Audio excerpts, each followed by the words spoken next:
Assalamualaikum warahmatullahi wabarakatuh. Jawab kita. Waalaikumsalam warahmatullahi wabarakatuh. Baik, kali ini saya akan mempresentasikan makalah mata kuliah living hadis dengan tema yaitu landasan yuridis syar'i. Sebelum kita jauh ke pembahasannya, yang dimaksud dengan landasan yuridis, landasan kan atau pegangan atau pedoman. Sedangkan yuridis dalam menurut KBBI itu sumber sumber hukum. Jadi jika kita menggabungkan keduanya yaitu landasan yuridis, pegangan sumber hukum syar'i. Syar'i itu eh, secara syara atau secara Islami berarti jika kita merunut pada pengertian tersebut bisa diartikan landasan yuridis syar'i itu dalam Islam ada empat, yaitu satu Al-Quran, dua hadis, tiga ijma, dan empat qiyas. Seperti itu. Dan di sini saya sebagai pemateri akan memberikan beberapa rumusan masalah. Yang pertama yaitu apa saja sumber ajaran Islam. Yang kedua bagaimana Al-Quran sebagai sumber ajaran Islam. Yang ketiga bagaimana hadis sebagai sumber hukum kedua ajaran Islam. Keempat bagaimana ijma sebagai sumber hukum ajaran Islam. Dan yang terakhir bagaimana qiyas sebagai sumber hukum ajaran Islam. Baik, langsung saja ke pembahasannya. Yang pertama sumber-sumber hukum ajaran Islam. Ada empat sumber hukum ajaran Islam yang dapat kita pakai, yang dipakai sampai saat ini. Pasti kalian semua sudah paham, sudah hafal. Yakni yang pertama Al-Quran, Sunnah, Ijma, dan Qiyas. Seperti itu. Selanjutnya rumusan masalah yang kedua yaitu bagaimana Al-Quran sebagai sumber hukum Islam. Sebelum kita mempelajari tentang itu, kita terlebih dahulu harus mengetahui apa sih itu Al-Quran. Al-Quran adalah kalamullah yang diturunkan kepada Nabi Muhammad dalam suatu bahasa Arab yang berisi kitab Allah dan berfungsi sebagai pedoman bagi umat Islam. Fungsi Al-Quran adalah sebagai petunjuk bagi umat manusia. Menurut ahli syariati, petunjuk yang terkandung dalam Al-Quran berupa tiga hal. Yang pertama, petunjuk yang berupa doktrin atau pengetahuan tentang struktur kenyataan dan posisi manusia di dalamnya, seperti petunjuk moral dan hukum yang menjadi dasar syariat. Kedua, petunjuk yang terdapat dalam ringkasan sejarah manusia, baik para raja, orang-orang suci, nabi, kaum, dan sebagainya. Dan yang ketiga, petunjuk yang berupa mukjizat, yaitu kekuatan yang berbeda dengan apa yang dipelajari Banyak ayat-ayat Al-Quran yang punya kekuatan lain atau difungsikan lain oleh umat Islam. Seperti itu. Lanjut ke yang kedua yaitu bagaimana sih hadis sebagai sumber hukum Islam. Nah, jadi hadis itu apa sih? Hadis adalah perbuatan Rasulullah baik mengenai perkataan, perbuatan maupun takrir. Takrir itu ketetapan. Dalam penggunaannya sebagai sumber ijtihad, para ulama cenderung menganggap Al-Quran sebagai satu kesatuan dan hadis sebagai satu kesatuan. Ayat mana saja boleh ditafsirkan dengan hadis mana saja tanpa memperhatikan unsur waktu dan keterkaitan antara keduanya. Di samping itu, terdapat ulama yang memandang kedudukan hadis lebih rendah dari Al-Quran. Hal ini berseberangan dengan fungsi hadis sebagai penjelas Al-Quran, yang mana antara penjelas dengan yang dijelaskan harus memiliki hubungan sebab akibat. Oleh karena itu, pemahaman terhadap fungsi hadis sebagai penjelas Al-Quran dalam tataran praktisnya bukanlah sesuatu yang mudah. Diperlukan berbagai ilmu pendukung, seperti halnya ilmu fikih, terus ilmu usul, dan lain-lain. Khususnya aspek historis, guna melihat keterkaitan antara penjelasan dalam hadis dengan ketentuan dalam Al-Quran. Dan yang keempat, ijma dalam sumber hukum Islam. Ijma itu berarti kesepakatan atau kumpulan. Sedangkan menurut mayoritas ulama yaitu kesepakatan seluruh mujtahid atau orang yang berijtihad pada suatu masa terhadap suatu hukum syara setelah wafatnya Rasulullah. Nah, fungsi ijma ini ada tiga macam. Yang pertama yaitu menyeleksi kesalahan-kesalahan dalam beristihad yang mungkin saja terjadi jika ijtihad dilakukan secara individual saja. Dan yang kedua, menyatukan pendapat-pendapat yang berbeda melalui kesepakatan yang dicapai.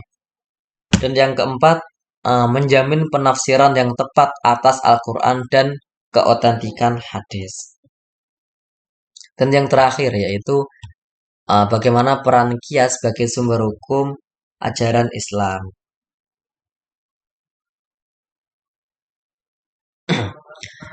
Qiyas yakni menganalogikan suatu masalah yang belum ada ketetapan hukumnya atau ketetapan dalil yang pasti. Dalam pelaksanaannya, qiyas harus memenuhi beberapa rukun sebagai berikut. 1. Furu'. Furu' yaitu masalah yang sedang dicari ketetapan hukumnya. 2. Asal atau dikatakan sebagai makis aleh, yaitu masalah yang sudah ada ketetapan hukumnya atau sudah ada nasnya, baik Al-Quran maupun hadis. Terus yang ketiga yaitu hukum asal, yaitu hukum asal yang sudah ditetapkan oleh nas. Yang keempat ilat, yaitu suatu sifat yang terdapat dalam asal dengan syarat sifatnya nyata dan dapat dicapai dengan indera.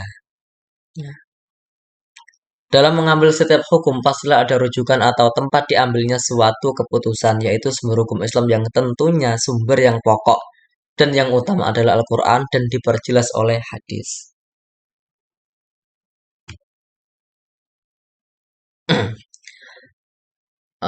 Intinya itu sumber atau landasan yuridis dalam Islam itu ada 4, Al-Quran, ijma, dan qiyas. Itu sebagai pedoman pegangan hidup orang Islam. Contoh sumber hukum dalam Islam yaitu kewajiban sholat. Kewajiban sholat dalam Al-Quran itu menggunakan fi'il amr. Saya lupa ayatnya, tapi saya ingat itu menggunakan fi'il amr. Dan yang mana apabila terdapat fi'il amr dalam ayat Al-Quran, itu berarti wajib. Jika tidak ada ayat lain yang menyangkal, seperti itu. Tentang kewajiban sholat itu sebagai contoh yang pertama tentang Al-Quran sebagai sumber hukum Islam. Dan yang kedua, hadis sebagai sumber hukum Islam. Dalam konteks ini, hadis kan mempunyai beberapa fungsi ya kan. Di antaranya yaitu sebagai al-bayan atau penjelas dari Al-Quran, sumber hukum yang pertama. Dalam Al-Quran sudah jelas dikatakan bahwa sholat itu wajib, tapi dalam Al-Quran tidak ada tata cara pelaksanaan secara jelas. Nah, di sini diperjelas oleh hadis tentang tata cara pelaksanaannya, yang mana hadisnya itu seperti ini kalau tidak salah. Sallu kama ra'aitumuni usolli. Sholatlah kalian seperti halnya kalian melihatku sholat, seperti itu. Jadi hadis itu sebagai contoh hadis sebagai sumber hukum Islam yang kedua. Dan yang ketiga, ijma.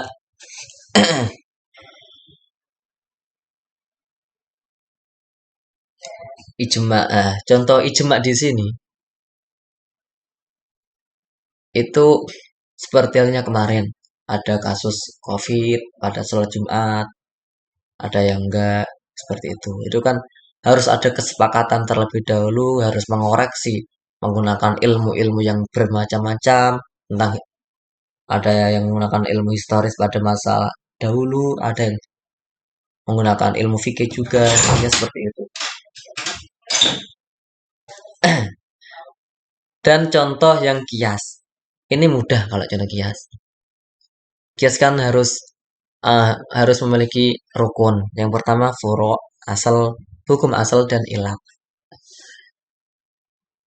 Contoh furu' yaitu suatu masalah yang sedang dicari ketetapan hukumnya. Dahulu deh.